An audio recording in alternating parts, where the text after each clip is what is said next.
शांति 29 मे 2025 प्रातः मुरली बाबा कहते मिठे बचे तुमे माने पुणी थरे निजर लक्ष्य स्थल रे पहुँची जाइछ। तुमे बाबांक द्वारा रचयिता एवं रचना को जानी जाइछ। तेणु खुशी रे रोमांचित होइछिबा दरकार। तुमे माने पुणी थरे निजर लक्ष्य स्थल रे पहुँची जाइछ। तुमे बाबांक द्वारा रचयिता एवं रचना को जानी जाइछ। तेणु खुशी रे रोमांचित होइछिबा दरकार। प्रश्न वर्तमान समय रे बाबा तुम मानकु काहेकि श्रृंगार करुछंती? वर्तमान समय रे बाबा तुम मानकु काहेकि श्रृंगार करुछंती? उत्तर काहेकि ना वर्तमान आमको सजबाज होई विष्णुपुरी अर्थात ससुर घर को जीवाकु हेब। आमे एही ज्ञान द्वारा सुसज्जित होई विश्वर महाराजा महाराणी हेउछु। वर्तमान आमे संगम जुगरे अछु। पितांक घरु ससुर घर को नहीं जिबा पाई बाबा शिक्षक होई पाठ पढ़ाउछंती। गीत आखिर वह दिन आया आज। ओम शांति। मीठा मीठा संतान गण मीठा मीठा सिकिल धी अर्थात बहुत दिनरू अलगा होई जाइथिबा संतान माने गीत शुणिल। तुमे पिला माने ही जानुछ जे अधा कल्प जेउ प्रेमिक को मने पकाई आसुथिल वास्तव रे से मिली जाइछंती। दुनिया रे केही मध्य जानी नाहंती जे आमे अधा कल्प भक्ति करिथिले। एक प्रेमिक बाबा को ही डाकुथिले। आमे समस्ते प्रेमिका अटु से प्रेमिक अटंती एकथा मध्य केही जानंती नाही। बाबा कहउछंती रावण तुमको बिल्कुल ही तुच्छ बुद्धि करि देछि, विशेष करी भारतवासी। तुमे माने ही दिने देवी देवता थिल एहा मध्य भूलीगल। तेणु तुच्छ बुद्धि होई जाइछ। निजर धर्म को भूली जिबा एहा तुच्छ बुद्धिर लक्षण अटे। एबे एकथा केवल तुमे माने ही जानुछ। आमे भारतवासी स्वर्गवासी थिले।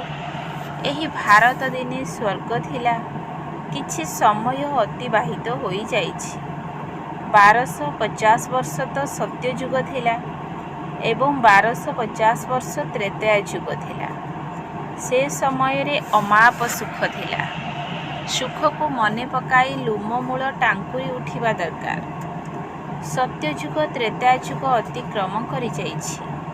सत्य युगर आयु केते थिला एहा मध्य केही जानंती नाही। लक्ष लक्ष वर्ष किपरि होई परिबो।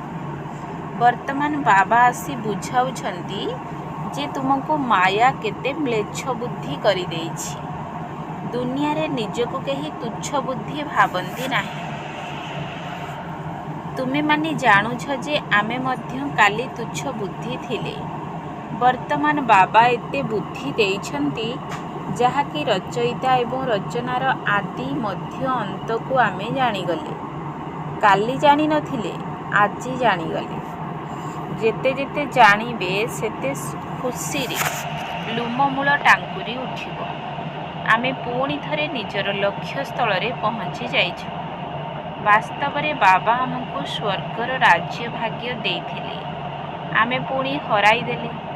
एबे पतित होई जाइछु। सत्य युग को पतित दुनिया कुहाजिब नाही। ताहा पवित्र दुनिया अटे। मनुष्य कही थांती हे पतित पावन आस। रावण राज्य रे तो केही श्रेष्ठ पवित्र होई परिबे नाही। सर्वोच्च बाबांकर संतान होइछु। तेणु श्रेष्ठ महान होई गले। तुमे पिला माने बाबा को जानी गल। ताहा मध्य पुरुषार्थर क्रम अनुसारे निज मन को सकाळ उठी पचार काहेकि ना अमृत बेलार समय बहुत भल। अमृत बेलारे बसे ही ख्याल कर बाबा आमर पिता अटंती, शिक्षक अटंती। ହେ ଈଶ୍ୱର ପିତା, ହେ ପରମ ପିତା ପରମାତ୍ମା ତ କହିଥାନ୍ତି। ତୁମେ ପିଲାମାନେ ଜାଣୁଛ ଯେ ଆମେ ଯାହାକୁ ହେ ଭଗବାନ କହି ମନେ ପକାଉଥିଲେ, ବର୍ତ୍ତମାନ ସେ ଆମକୁ ମିଳିଛନ୍ତି। ଆମେ ପୁଣି ଥରେ ବେହଦ୍ର ସମ୍ପତ୍ତି ନେଉଛୁ। ସେ ହେଲେ ଲୌକିକ ପିତା, ଇଏ ହେଲେ ବେହଦ୍ର ପିତା। ତୁମର ଲୌକିକ ପିତା ମଧ୍ୟ ସେହି ବେହଦ୍ର ବାବାଙ୍କୁ ମନେ ପକାଇଥାନ୍ତି। ତେଣୁ ସେ ପିତାଙ୍କର ପିତା, ପତିଙ୍କର ପତି ମଧ୍ୟ ଅଟନ୍ତି। ଏହା ମଧ୍ୟ ଭାରତବାସୀ ହିଁ କହିଥାନ୍ତି, କାହିଁକିନା ମୁଁ ବର୍ତ୍ତମାନ ହିଁ ପିତାଙ୍କର ପିତା, ପତିଙ୍କର ପତି ହୋଇଥାଏ। ଏବେ ମୁଁ ତୁମର ପିତା ଓ ତୁମେ ମୋର ସନ୍ତାନ ହୋଇଛ। ବାବା ବାବା କହୁଛ। ଏବେ ପୁଣି ତୁମକୁ ବିଷ୍ଣୁପୁରୀ ଅର୍ଥାତ୍ ଶ୍ୱଶୁର ଘରକୁ ନେଇଯାଉଛି।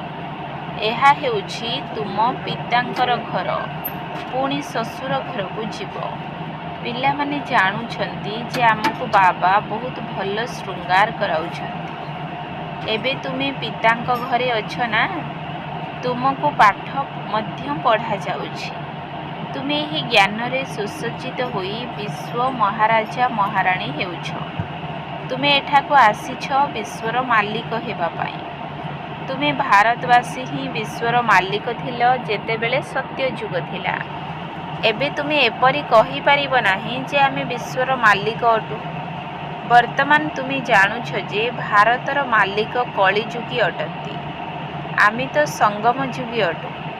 ପୁଣି ଆମେ ସତ୍ୟଯୁଗରେ ସାରା ବିଶ୍ୱର ମାଲିକ ହେବୁ। ଏହି କଥା ସବୁ ତୁମ ପିଲାମାନଙ୍କ ବୁଦ୍ଧିରେ ଆସିବା ଦରକାର। ଏକଥା ଜାଣୁଛ ଯେ ବିଶ୍ୱର ବାଦଶାହୀ ଦେଉଥିବା ପିତା ସୃଷ୍ଟିକୁ ପୁଣି ଆସିଛନ୍ତି। ଏହି ସଙ୍ଗମ ଯୁଗରେ ସେ ଆସିଛନ୍ତି। ଜ୍ଞାନଦାତା ଏକ ବାବା ହିଁ ଅଟନ୍ତି। ବାବାଙ୍କ ବ୍ୟତୀତ କୌଣସି ବି ମନୁଷ୍ୟକୁ ଜ୍ଞାନଦାତା କହିପାରିବା ନାହିଁ।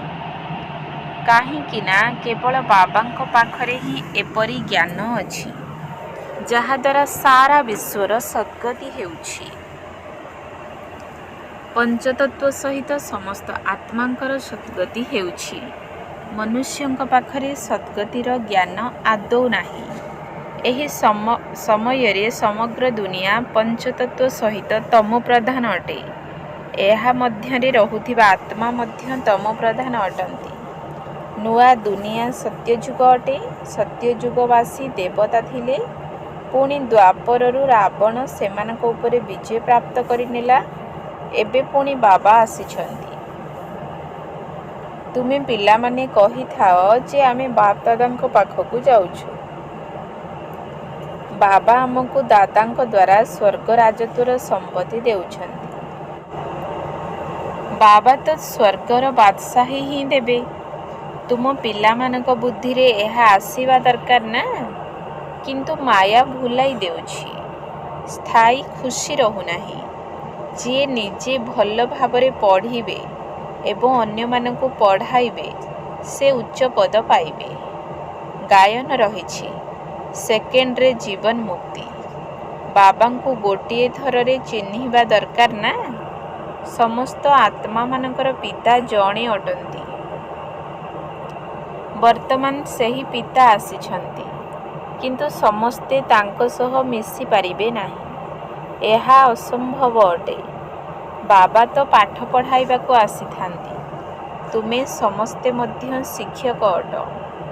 କୁହାଯାଇଛି ଗୀତା ପାଠଶାଳା। ଏହି ଭାଷା ମଧ୍ୟ ସାଧାରଣ ଅଟେ। ଏକଥା କହିଥାନ୍ତି ଯେ କୃଷ୍ଣ ଗୀତା ଶୁଣାଇଥିଲେ। ବର୍ତ୍ତମାନ ଏହା ତ କୃଷ୍ଣଙ୍କର ପାଠଶାଳା ନୁହେଁ। କୃଷ୍ଣଙ୍କର ଆତ୍ମା ଏଠାରେ ପାଠ ପଢ଼ୁଛି। ସତ୍ୟଯୁଗରେ କେହି କ'ଣ ଗୀତା ପାଠଶାଳାରେ ନିଜେ ପଢ଼ି ପୁଣି ପଢ଼ାଇବେ? କୃଷ୍ଣ ତ ସତ୍ୟଯୁଗରେ ଥାଆନ୍ତି। ପୁଣି ପୂରା ଚକ୍ରରେ 84 ଜନ୍ମ ନେଇଥାନ୍ତି। ଗୋଟିଏ ଜନ୍ମର ଶରୀରର ଗଠନ ପରବର୍ତ୍ତୀ ଜନ୍ମର ଶରୀର ସହିତ ସମାନ ହୋଇନଥାଏ। ଡ୍ରାମା ପ୍ଲାନ୍ ଅନୁସାରେ ପ୍ରତ୍ୟେକ ଆତ୍ମାଙ୍କ ମଧ୍ୟରେ ନିଜର ଅଭିନୟ 84 ଜନ୍ମର ନିହିତ ରହିଛି। ଗୋଟିଏ ସେକେଣ୍ଡ ଅନ୍ୟ ସେକେଣ୍ଡ ସହ ସମାନ ହୋଇନଥାଏ। 5000 ବର୍ଷ ତୁମେ ପାର୍ଟ ବଜାଉଛ। ଏକ ସେକେଣ୍ଡର ପାର୍ଟ ଅନ୍ୟ ସେକେଣ୍ଡର ପାର୍ଟ ସହିତ ସମାନ ହୋଇନଥାଏ।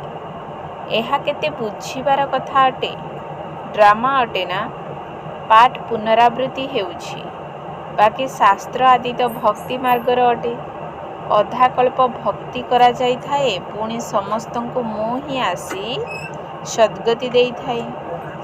ତୁମେମାନେ ଜାଣୁଛ ଯେ 5000 ବର୍ଷ ପୂର୍ବେ ଆମେ ରାଜତ୍ୱ କରିଥିଲେ। ସଦ୍ଗତିରେ ଥିବା ସମୟରେ ଦୁଃଖର ଚିହ୍ନ ବର୍ଣ୍ଣ ନଥିଲା। ବର୍ତ୍ତମାନ ତ ଦୁଃଖ ହିଁ ଦୁଃଖ ରହିଛି। ଏହାକୁ ଦୁଃଖ ଧାମ କୁହାଯାଏ। ଶାନ୍ତିଧାମ, ସୁଖଧାମ ଏବଂ ଦୁଃଖଧାମ। ଭାରତବାସୀମାନଙ୍କୁ ହିଁ ଆସି ସୁଖଧାମର ରାସ୍ତା ବତାଉଛି। କଳ୍ପ କଳ୍ପ ପୁଣି ମୋତେ ହିଁ ଆସିବାକୁ ପଡ଼ିଥାଏ। ଅନେକ ଥର ଆସିଛି, ଆସୁଥିବି ମଧ୍ୟ। ଏହା ସମାପ୍ତ ହେବାର ନାହିଁ। ତୁମେ ଚକ୍ର ଲଗାଇ ଦୁଃଖଧାମକୁ ଆସିଥାଅ, ପୁଣି ମୋତେ ଦୁଃଖରୁ ମୁକ୍ତ କରିବାକୁ ଆସିବାକୁ ପଡ଼ିଥାଏ। ବର୍ତ୍ତମାନ ତୁମକୁ 84 ଜନ୍ମର ଚକ୍ରର ସ୍ମୃତି ଆସିଛି। ଏବେ ବାବାଙ୍କୁ ରଚୟିତା କୁହାଯାଉଛି। ଏପରି ନୁହେଁ ଯେ ସେ ଡ୍ରାମାର ରଚୟିତା ଅଟନ୍ତି। ରଚୟିତା ଅର୍ଥାତ୍ ଏହି ସମୟରେ ଆସି ସତ୍ୟଯୁଗ ରଚନା କରିଥାନ୍ତି। ସତ୍ୟଯୁଗରେ ଯାହାର ରାଜ୍ୟ ଥିଲା ସେମାନେ ପୁଣି ହରାଇଲେ। ସେହିମାନଙ୍କୁ ହିଁ ଏ ପାଠ ପଢ଼ାଉଛି। ପିଲାମାନଙ୍କୁ ପୋଷ୍ୟପୁତ୍ର ଭାବେ ଗ୍ରହଣ କରୁଛି। ତୁମେ ମୋର ସନ୍ତାନ ଅଟ ନା? ତୁମକୁ କେହି ସାଧୁ ସନ୍ଥ ଆଦି ପଢ଼ାଉ ନାହାନ୍ତି। ଶିକ୍ଷାଦାତା ତ ଏକ ବାବା ଅଟନ୍ତି, ଯାହାଙ୍କୁ ସମସ୍ତେ ମନେ ପକାଉଛନ୍ତି। ଯାହାଙ୍କୁ ମନେ ପକାଉଛନ୍ତି ସେ କେବେ ନିଶ୍ଚୟ ଆସିଥିବେ ନା? ଏହା ମଧ୍ୟ କେହି ବୁଝିପାରୁନାହାନ୍ତି ଯେ ତାଙ୍କୁ ସମସ୍ତେ କାହିଁକି ମନେ ପକାଇଥାନ୍ତି। ତେଣୁ ନିଶ୍ଚିତ ପତିତ ପାବନ ବାବା ଆସୁଛନ୍ତି। କ୍ରାଇଷ୍ଟଙ୍କୁ ଏପରି କହିବେ ନାହିଁ କି ପୁଣି ଥରେ ଆସ। ସେମାନେ ତ ଭାବିଥାନ୍ତି ଲୀନ ହୋଇଗଲେ, ପୁଣି ଏଠାକୁ ଆସିବାର କଥା ନାହିଁ। ସମସ୍ତେ ପତିତ ପାବନ ବାବାଙ୍କୁ ହିଁ ମନେ ପକାଇଥାନ୍ତି। ଆମ ଆତ୍ମାମାନଙ୍କୁ ପୁଣି ଥରେ ସମ୍ପତ୍ତି ଦିଅ। ଏବେ ତୁମ ପିଲାମାନଙ୍କ ସ୍ମୃତିରେ ଆସିଛି ଯେ ବାବା ଆସିଛନ୍ତି, ନୂଆ ଦୁନିଆର ସ୍ଥାପନା କରିବେ। ସେମାନେ ଅର୍ଥାତ୍ ଧର୍ମସ୍ଥାପକମାନେ ପୁଣି ମଧ୍ୟ ନିଜ ସମୟ ଅନୁସାରେ ରଜୋ ତମୋରେ ହିଁ ଆସିବେ। ବର୍ତ୍ତମାନ ତୁମେ ପିଲାମାନେ ଜାଣୁଛ ଯେ ଆମେ ମାଷ୍ଟର ଜ୍ଞାନର ସାଗର ହେଉଛୁ।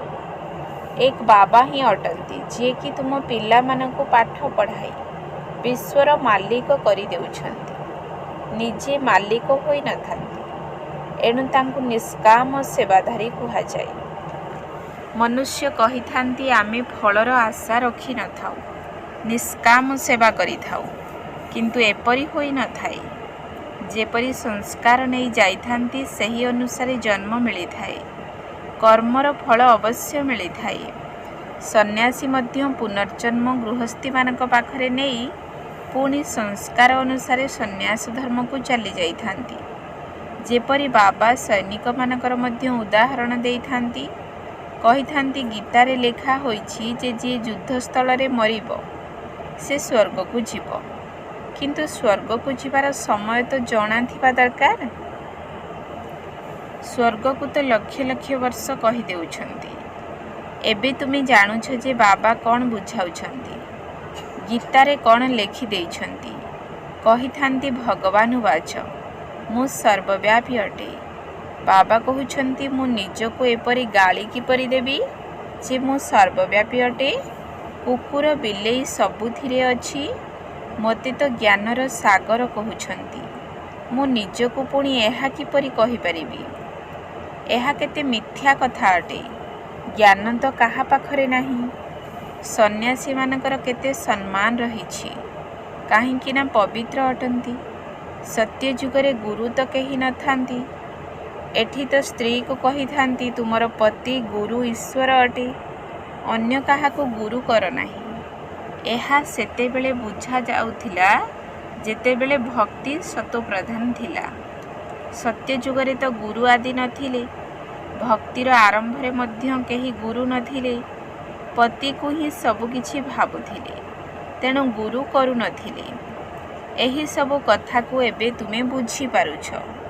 କେହି କେହି ତ ବ୍ରହ୍ମା କୁମାର କୁମାରୀଙ୍କର ନାମ ଶୁଣି ଡରି ଯାଇଥାନ୍ତି, କାହିଁକି ନା ଭାବନ୍ତି ଏମାନେ ଭାଇ ଭଉଣୀ କରାଉଛନ୍ତି।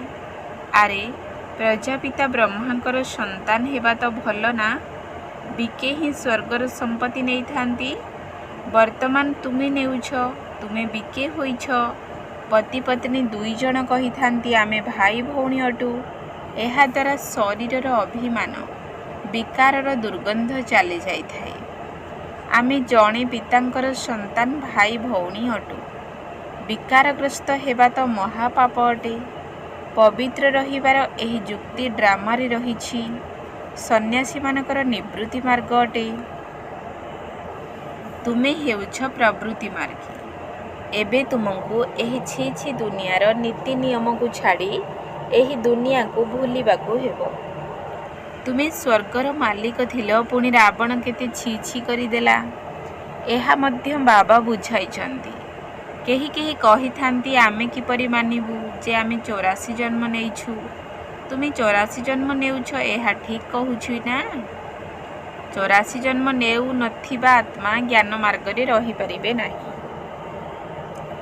ଜଣାଯାଏ ଯେ ଇଏ ଦେବୀ ଦେବତା ଧର୍ମର ନୁହନ୍ତି, ସ୍ୱର୍ଗକୁ ଆସିପାରିବେ ନାହିଁ। ପ୍ରଜାରେ ମଧ୍ୟ ବହୁତ କମ୍ ପଦ ପାଇବେ। ପ୍ରଜାମାନଙ୍କ ମଧ୍ୟରେ କମ୍ ବେଶୀ ପଦ ମଧ୍ୟ ଅଛି ନା? ଏହି କଥା କୌଣସି ଶାସ୍ତ୍ରରେ ନାହିଁ। ଭଗବାନ ଆସି ରାଜଧାନୀ ସ୍ଥାପନ କରୁଛନ୍ତି। ଶ୍ରୀକୃଷ୍ଣ ତ ବୈକୁଣ୍ଠର ମାଲିକ ଥିଲେ। ସ୍ଥାପନା ତ ବାବା କରିଥାନ୍ତି। ବାବା ଆସି ଗୀତ ଶୁଣାଇଥିଲେ, ଯାହାଦ୍ୱାରା ଏହି ପଦ ପାଇଲେ। ପୁଣି ପଢ଼ିବା ପଢ଼ାଇବା ଦରକାର ହେବ ନାହିଁ। ତୁମେମାନେ ଏବେ ପାଠ ପଢ଼ି ପଦ ପ୍ରାପ୍ତ କରୁଛ, ପୁଣି କ'ଣ ଆଉ ଗୀତା ଜ୍ଞାନ ପଢ଼ିବ? ଜ୍ଞାନ ଦ୍ୱାରା ତ ସଦ୍ଗତି ମିଳିଗଲା। ଯେତେ ପୁରୁଷାର୍ଥ କରିବ ସେତେ ଉଚ୍ଚ ପଦ ପାଇବ। ଯେଉଁଭଳି ପୁରୁଷାର୍ଥ କଳ୍ପ ପୂର୍ବେ କରିଥିଲ, ସେହିଭଳି ଏବେ ମଧ୍ୟ କରିବ। ସାକ୍ଷୀ ହୋଇ ଦେଖ, ଟିଚରଙ୍କୁ ମଧ୍ୟ ଦେଖ। ଇଏ ଆମକୁ ପଢ଼ାଇଛନ୍ତି, ଆମକୁ ମଧ୍ୟ ହୁସିଆର ହେବାର ଅଛି। ଉଚ୍ଚ ପଦ ପାଇବାର ସୁଯୋଗ ବହୁତ ଅଛି। ତେଣୁ ଚେଷ୍ଟା କର ଉଚ୍ଚରୁ ଉଚ୍ଚ ହେବା ପାଇଁ। ମୂଳ କଥା ହେଲା ତମ ପ୍ରଧାନରୁ ସତୋ ପ୍ରଧାନ ହେବା। ଏହା ବୁଝିବାର କଥା ନା? ଗୃହସ୍ଥ ବ୍ୟବହାରରେ ମଧ୍ୟ ରୁହ। ବାବାଙ୍କୁ ମନେ ପକାଅ, ତେବେ ପାବନ ହୋଇଯିବ। ଏଠି ସବୁ ଆତ୍ମା ପତିତ ଅଟନ୍ତି। ଏଥିରେ ଦୁଃଖ ହିଁ ଦୁଃଖ ରହିଛି। ସୁଖର ରାଜ୍ୟ କେବେ ଥିଲା, ଏହା କାହାକୁ ଜଣା ନାହିଁ। ଦୁଃଖରେ କହିଥାନ୍ତି ହେ ଭଗବାନ, ହେ ରାମ, ଏହି ଦୁଃଖ କାହିଁକି ଦେଲ? ଭଗବାନ ତ କାହାକୁ ଦୁଃଖ ଦେଉନାହାନ୍ତି, ରାବଣ ଦୁଃଖ ଦେଇଥାଏ। ଏବେ ତୁମେ ଜାଣୁଛ ଯେ ଆମର ରାଜ୍ୟରେ ଆଉ କୌଣସି ଧର୍ମ ରହିବ ନାହିଁ। ପୁଣି ପରେ ଅନ୍ୟ ସବୁ ଧର୍ମ ଆସିବେ। ତୁମେ ଭଲେ ଯେଉଁ ସ୍ଥାନକୁ ବି ଯାଅ, ପାଠପଢ଼ା ସାଥିରେ ଅଛି। ମନ୍ମନା ଭବର ଲକ୍ଷ୍ୟ ତ ମିଳିଛି। ବାସ୍, ବାବାଙ୍କୁ ମନେ ପକାଅ। ବାବାଙ୍କ ଠାରୁ ଆମେ ସ୍ୱର୍ଗର ସମ୍ପତ୍ତି ନେଉଛୁ, ଏହି କଥା ମନେ ରଖିପାରିବ ନାହିଁ। ଏହି କଥା ପକ୍କା ମନେ ରହିବା ଦରକାର, ତେବେ ହିଁ ଅନ୍ତମତି ସୋଗତି ହେବ। ଆଚ୍ଛା, ମିଠା ମିଠା ଶିକିଲଧି ସନ୍ତାନମାନଙ୍କ ପ୍ରତି ମାତା ପିତା ବାପଦାଦାଙ୍କର ମଧୁର ସ୍ନେହ ସମ୍ପନ୍ନ ଶୁଭେଚ୍ଛା ଏବଂ ସୁପ୍ରଭାତ। ଆତ୍ମିକ ପିତାଙ୍କର ଆତ୍ମିକ ସନ୍ତାନମାନଙ୍କୁ ନମସ୍ତେ। ଆତ୍ମିକ ସନ୍ତାନମାନଙ୍କର ଆତ୍ମିକ ବାପଦାଦାଙ୍କୁ ନମସ୍ତେ ନମସ୍ତେ ନମସ୍ତେ। ସୁପ୍ରଭାତ। ଧାରଣା ପାଇଁ ମୁଖ୍ୟ ସାର। 1 ନମ୍ବର ପଏଣ୍ଟ। ସକାଳୁ ସକାଳୁ ଅମୃତ ବେଳାରୁ ଉଠି ବିଚାର କର।